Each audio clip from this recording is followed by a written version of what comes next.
Upon every close scrutiny of the alleged references to Muhammad in the Bible as a prophet, they absolutely have no relation to the prophet of Muhammad, nor prophesy his coming. Muhammad is not mentioned in the Old Testament.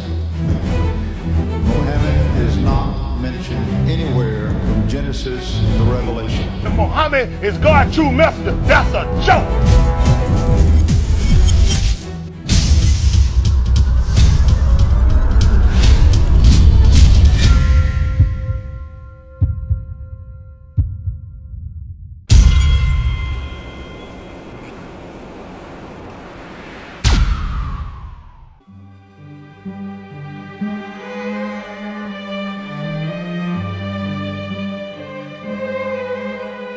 Lo, we inspire thee as we inspired Noah and the prophets after him, as we inspired Abraham and Ishmael and Isaac and Jacob and the tribes, and Jesus and Job and Jonah and Aaron and Solomon, and as we imparted unto David the Psalms.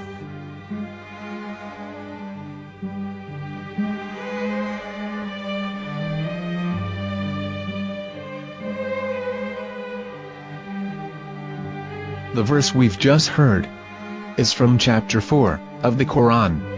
In the verse, God is affirming to humanity that Muhammad is indeed the recipient of a divine guidance, just as Noah, Abraham, and the rest of the prophets. However, some Christians and Jews today don't believe that Muhammad was a prophet and the covenant that God made with Abraham. And since the Quran is not their book of authority, in this video I'm going to show you that the book you're holding in your hands contains the name off the seal of prophethood, the Prophet Muhammad.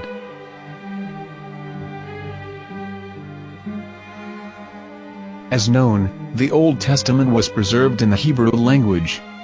In the 5th chapter of the Shir HaShirim, which is one of the 5 Megillat or sacred scrolls that are part of the Hebrew Bible, or for short the Song of Solomon, as Christians know it today. That chapter is discussing someone. Jews will say it is discussing Solomon, while Christians will say it is discussing Jesus. Considering this is the Songs of Solomon, it would seem logical that it is discussing Solomon. The verses, describing this mystery man, have the narrator's speech conjugated in the feminine, meaning it is a woman who is describing this man. So it is possible that it is one of Solomon's wives discussing her husband Solomon. However, Christians assert that Jesus is being discussed, and that the chapter is describing a man who was not yet alive at that point. A prophecy.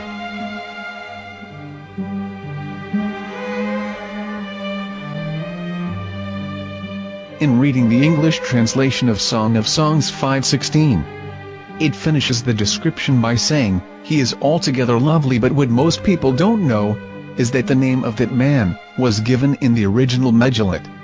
Here is verse 16, and how it is written in ancient Hebrew, before introducing the vowels, in the 8th century. From the Hebrew Bible, on scripturetext.com.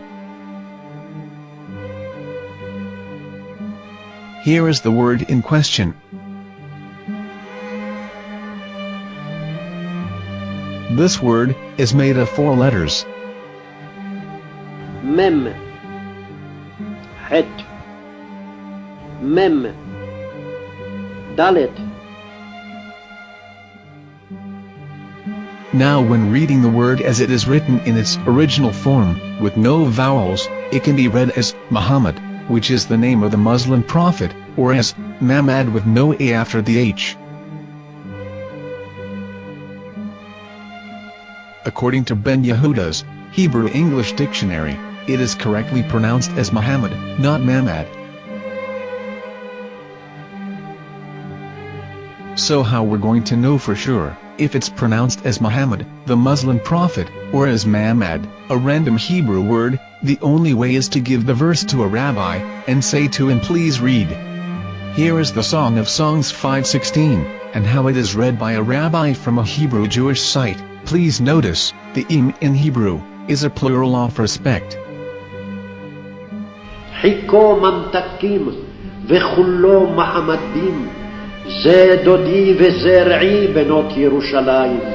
חיכו ממתקים וכולו מחמד מחמד מחמד מחמד מחמד מחמדים, זה דודי וזה רעי בנות ירושלים.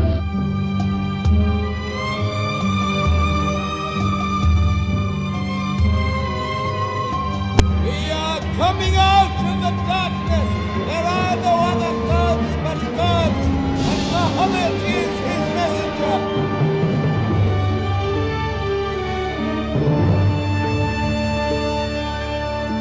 Let the world hear. חיכו ממתקים וכולו מחמדים, זה דודי וזה רעי בנות ירושלים.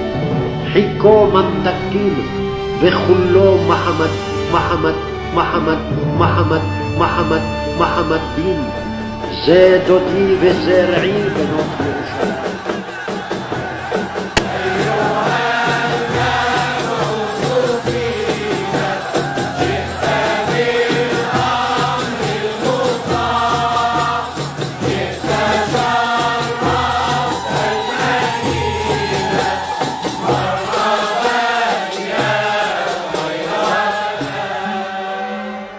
Here is the famous SDL translation tool, which includes a professional human translation as well as an online translation. We're going to copy our Hebrew word of the Song of Songs directly from the Jewish site. It's the same site where you can hear the rabbi reading the verse in Hebrew. All links are in the description, so we're going to copy the word and paste it and ask, please translate. Are they going to translate the meaning of the name of that person? As the Bible translators did. Which is the praised and the lovely one, or are they going to keep the name as it is? Well, see it yourself. Here is the World Lingo Translator. The result is the same. It's Muhammad. You have no right. You have no right to translate names of people. Anybody. Your name should be retained. Mr. Black is Mr. Black, though he's white. You have no right to translate names of people. But they have been doing that. Muhammad they translated as altogether lovely. But the word Muhammad in the Hebrew language, the word Muhammad in the Hebrew language.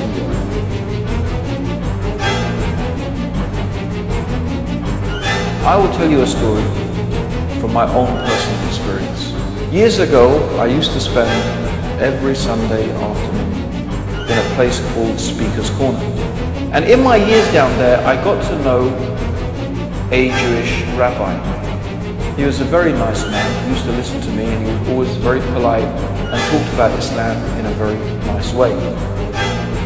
And one day during one of our conversations after some years, I thought that it was about time I should invite him to Islam. So I said to him, you know, my friend, we have been talking now for many years, and even you have admitted to me that Muhammad is a prophet. So why then do you not embrace Islam? He said to me, we Jews, we never change our religion. I said, but half of the rabbis of Medina became Muslim. He said, that is true, but still, we Jews never change our religion. I thought, what can I say to him? He looked at me and said, listen to me, my friend. God sent to us a prophet Moses, and we didn't even listen to him. Do you think we're going to listen to another prophet after him? From another tribe? From another people? When he said that, I had nothing left to say. He knew that Muhammad was a prophet. In fact, another rabbi also came up to me and he said to me, we know Muhammad is a prophet, and he quoted to me a passage from the Bible